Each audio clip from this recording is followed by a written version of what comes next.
అదే చెప్తున్నాడు ఆయన.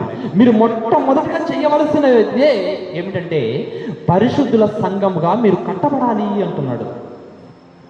మొట్టమొదటిగానే మీరు పరిశుద్ధుల సంఘముగా మీరు కట్టబడాలి అని చాలా చోట్ల దేవుడు మాట్లాడిన విషయం ఏంటంటే మీరు పరిశుద్ధుల సంఘంగా కట్టబడాలి, మీరు పరిశుద్ధుల సంఘంగా మీరు ఆచరించాలి అని మాట్లాడిన విషయాలే మనం చాలా చూస్తాం బైబిల్.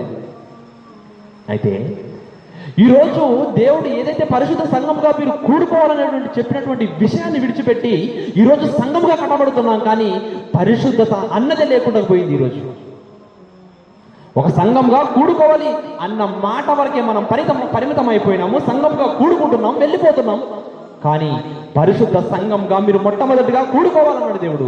మరి పరిశుద్ధ సంఘంగా మనం కట్టబడుతున్నామా? అదే చెప్తున్నాడు ఆయన. మీరు మొట్టమొదటిగా చేయాలనుకున్నటువంటి పని ఏదంటే మీరు పరిశుద్ధులుగా మీరు నిలబడాలి.